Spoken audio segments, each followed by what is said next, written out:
예, 안녕하세요. 2022년 10월 17일 월요일입니다. 오늘 출근 전 밭에 나와서 잠시 이렇게 물을 좀 주고 있습니다. 요즘 이렇게 물을 주는 이유는 최근 한 10일 이상 비가 오지 않았습니다. 그래서 보시다시피 이렇게 땅이 지금 이렇게 마르고 있습니다. 물론 그 지표면 안쪽은 수분이 있겠지만은 물을 보충한다는 의미에서 물을 오늘 좀 뿌려줬습니다. 물을 주는 방법은 이렇게 흙골에 물을 대는 방법도 있고요.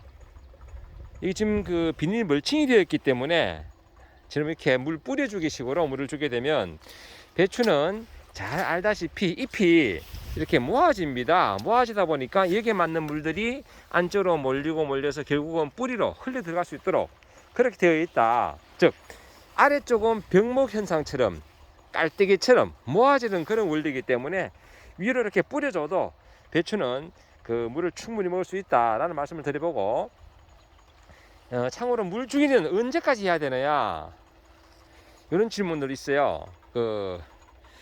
이 배추는 그 물을 너무 끝까지 많이 줘도 이게 그 중력 부위, 이게 중력이라고 하는데요. 가운데 흰 부분, 요 중력 부위가 너무 두툼해지면서 물이 많으면 나중에 김치를 했을 때 김치가 빨리 무른다든지 그런 경향이 있기 때문에 배추 물 주기는 수확 15일에서 20일 전에 마무리하는 것이 좋다. 즉 내가 언제 수확을 해서 김장을 할 것인가, 그 역산으로 계산해서요. 수확을 계산해서 수확 전 15일에서 20일 전에 마무리하는 것이 좋다라는 말씀을 거듭 드려보고요. 이 배추는 95% 내외가 전부 물입니다. 즉 물 빼면 아무것도 아니다. 나머지 이제 5%가 몸에 좋은 각종 성분이 있는데요. 5% 내외가 이 무도 마찬가지입니다. 90에서 95% 이상이 지금 물인데, 그렇기 때문에 물이 대단히 중요하다. 모든 생명체의 기본은 물입니다. 물. 제가 잠깐 여기 한 개 꺾인 게 있어서 제가 한번 설명 드려볼게요. 마침 여기 어떻게 바람 불 때 꺾였는지 꺾였어요. 이 꺾였는데 이제 흔히 이제 보통 그런 농업 관련 설명을 하다 보면 물간부, 체간부 뭐 이런 이야기 하잖아요. 요 잎 뒤쪽에 있는 요 연맥이라 그러죠. 연맥. 이 연맥의 요 줄기, 이런 부분들이 이제 물간, 체간입니다. 이곳을 통해서 각 마디마디 우리가 혈관이 통하듯이 물간이나 혈관이나 갖다 보시면 됩니다. 인체 혈관이나 각종 양수분이 이동을 하게 되는데요. 방금 이렇게 꺾인 것처럼 이렇게 꺾이면요 바로 보이죠. 꺾이니까 안 꺾인 부분과 꺾인 부분은 이렇게 벌써 마르는 정도가 차이가 난다. 왜? 이렇게 꺾인 부분에는 양수분이 이동이 안 되기 때문에 그렇게 꺾인다. 이렇게 하시면 되겠습니다. 이제 흔히 이제 물간부로 이동하는 것들은 뭐 물이라든지 우리가 흔히 아는 칼슘은 물간부로 이동합니다. 체간부가 아니라. 그렇게 아시면 되겠고요.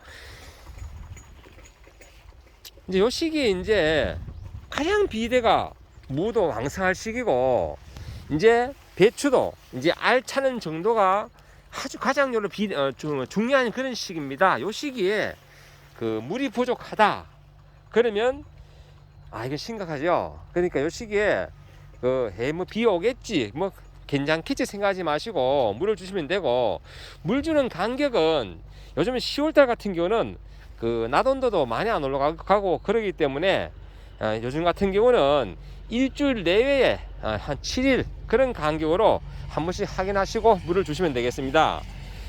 뭐 8월이나 9월 이럴 때는 4 내지 5일에 한 번씩 한 번 줄 때 푹 주고요. 매일 주는 건 좋지 않다. 매일 물 뿌려주기 이렇게 하면요 물음병이 올 수도 있습니다. 물음병. 그러니까 혹시나 뭐 지역에 따라서 이쪽 경북 상주 같은 경우는 이제 나돈도도 많이 안 올라가지만은 저쪽 경남이라든지 전라남도 아니면 제주도 이런 곳은 요즘도 나돈도가 많이 올라가기 때문에 매일같이 그래 물을 뿌려주면 물원병이 생길 수도 있다. 배추가 이렇게 이제 그 결고가 되면서 이럴 때 날씨가 더우면 아랫부분에 그 물원병이 생길 수 있으니까 그건 좀 주의를 하셔야 된다. 매일 물을 뿌려주는 것은 좋지 않다. 부지런하신 분들은 사실 매일도 줄 수 있잖아요, 그죠? 그건 좋지 않다.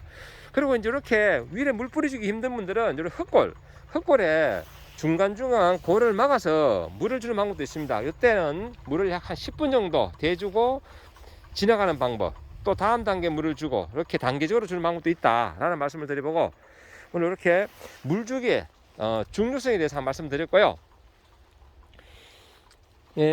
추가로 이제 하나 더 말씀드릴 것은 이 영상이 길어지니까 그건 다음에 한번 더 설명드리기로 하고요. 이렇게 잠시 물 주고 나니까 이제 이렇게 상추도 파릇파릇 또 생기가 넘쳐 보입니다. 상추, 이렇게 당근, 이렇게 오늘 요 물주기에 대해서만 한 말씀 드려보고요. 그리고 최근 이제 질문 중에 제가 그 영양제 그 연면 시비를 하니까 그 재밌는 질문 중에 이런 질문이 있었습니다. 그 농약 같은 경우는 그 사용 안전 기준이 있어서 살포 후 뭐 언제 이후에 먹을 수 있는데, 이 사종복비, 친환경 자재 이제 이런 것을 연면 시비했을 때 사실 거기에는 그 수학 안전 기준이 없잖아요. 그러니까 사실 좀 농가에서 불안해할 수도 있습니다. 그래서 저 역시 그 사종복비는 그 안전 기준이 없다 보니까 최소한 수확 15일 이전에 살포라고 그 이후엔 살포하지 않습니다. 제가 이 복분자도 제가 생산하면서 그 영양제 사종복비도 수확 15일이나 20일 이전에만 살포하지 그 임박에서는 저는 사용하지 않습니다. 왜? 아무래도 그 화학 성분이 포함되어 있기 때문에 그것이 자연적으로 그 빛을 받아서 광분해한다 그러죠. 광분해가 된다든지 또 이슬을 맞아서 씻어 흘러내려 간다든지 이런 기간이 필요하거든요. 그래서 저 역시 그 15일, 최소한 15일에서 20일 그 이전에 제가 살포하지 그 수확 임박에서는 저는 사용하지 않는다라는 말씀을 거듭드리고 보고, 이게 그 농약 같은 경우는 각종 그 우리가 흔히 뭐 농약 하면 좀 혐오시할 수도 있는데요. 우리가 사람이 먹는 거는 그냥 약이라고, 이 농작물이 먹는 것은 약이라고 하면 농약이라고 하는데 구분을 그래 했을 뿐이지, 이제 병을 고치고 몸속에 있는 그런 기생충이나 이런 걸 잡는 건 똑같은 약인데, 그럼에도 불구하고 이 식물에 하는 거는 왠지 부담감을 가지는 것이 사실 농약이지만, 농약은 그 안정성 검사, 즉 토양에 미치는 영향, 환경에 미치는 영향, 인체에 미치는 영향, 이런 모든 것들을 실험하고 데이터를 뽑고 10년 이상 그런 데이터를 수집하고 난 다음에 농약이 등록이 된다. 그렇기 때문에 그런 안전성이 사실 보장이 되어 있는데, 문제는 이런 비료라든지 그 사종복비, 친환경 자재, 우리가 흔히 말하는 그 친환경 자재로 농사지은 친환경 농산물, 이런 부분들은 잘 아시겠지만은 그 수학 안전 기준이 실제적으로 없습니다. 왜? 농약은 농약관리법으로 관리하다 보니까 우리 인체하고 관계되는 그런 각종 데이터를 다 뽑고 난 다음에 등록이 되지만은, 비료는 비료관리법으로 작물의 성장이라든지 작물 관리라든지 이런 데만 주안점을 줬기 때문에 어떻게 잘 키우느냐 뭐 이런 것, 그리고 성분 보정, 비료 같은 경우는 뒤에 보면요, 수학 안전 기준보다 중요시한 게 뭐냐, 그 성분 보정표입니다. 성분 보정표. 그것만 제대로 돼 있으면 문제가 없는 것이 우리 그 각종 농자재 중에서 그 비료나 사종복비나 친환경 자재다. 예, 그렇기 때문에 제가 그 부분을 다시 한번 언급해 드리지만은, 이런 그 안전 기준이 없는 만큼 농가에서 자기 스스로 나는 언제까지 그 연민 시비하고 또 친환경 자재를 그 사용함으로 해서 이제 우리가 식용하는데 부담이 없겠느냐, 이런 것을 감안하고 사용하시는 게 좋지 않겠나 라는 말씀을 거듭드려 봅니다. 이렇게 이제 그 비료라든지 농약이라든지 이런 걸 살포하게 되면요, 그것을 분해하는데 가장 큰 역할을 하는 것은 빛입니다. 즉 광분해가 되고, 그리고 요즘 매일 아침에 보면 이슬이 오잖아요, 그죠? 이슬이 촉촉하게 묻어 있고, 그러므로 해서 또 식물이 흡수해서 또 나름대로 그 성장을 시키고 이런 단계에서 이제 그 분해가 되는 거기 때문에 그 너무 그 수확을 임박해서는 사용하지 않는 것이 좋다고 다시 한번 그런 말씀드리고, 이 물주기 역시 마찬가지다. 물주기도 너무 뭐 비가 와서 자연적으로 내리는 그런 비는 어쩔 수 없지만은 물을 너무 늦게까지 줘가지고, 그러면 배추는 진짜 통통한 무거운 배추를 만들지만은 나중에 보면 그게 물배추가 돼가지고 수분 함량이 너무 많다. 그렇게 되면 김장을 해도 빨리 무른다. 이런 말씀을 거듭 드려보면서 오늘 영상 마무리하겠습니다. 이렇게 새벽에 출근 전에 잠시, 오늘 구름이 있네요. 저 병풍산 쪽에 아직 이제 해가 떠오르고 있는데, 이렇게 제가 물을 담아주면서 물주기 언제까지 해야 될까? 왜? 이런 이야기와 최근 들어온 질문, 사종복비라든지 친환경자재 언제까지 살포해야 되느냐, 요건 자체적으로 스스로 기간을 설정하시 좋다라는 말씀을 드리고, 무엇보다 중요한 것은 우리가 식용하는 것이기 때문에 그 안전성 확보입니다. 그래서 제가 농약을 살포해도 이렇게 결구 전에 최대한 자주 살포를 하고, 결구가 시작된 이후부터는 제가 농약을 사용하지 않는 것처럼 스스로 그런 안전성을 확보하는 것이 참 중요하다. 그러니까 우리 텃밭농 같은 경우는 사실 자기가 먹을 거거든요. 아니면 지인 나눔용.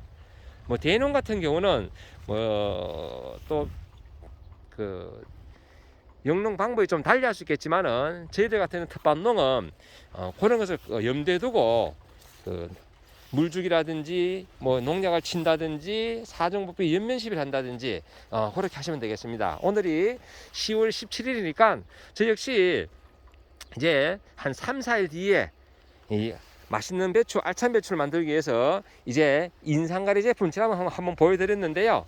제가 브리오 골드 한 번 더 연면 시비하면 이제 마무리되겠습니다. 왜냐하면 무 비대하는데도 인상가리가 제일 중요하거든요. 나중에 제가 비료 관련해서 인상가리 한 번 더 보충 설명도 드리기로 하고요. 오늘 여기서 마무리하겠습니다. 오늘도 이 영상을 보시는 모든 분들의 하루하루가 늘 행복했으면 좋겠습니다. 감사합니다.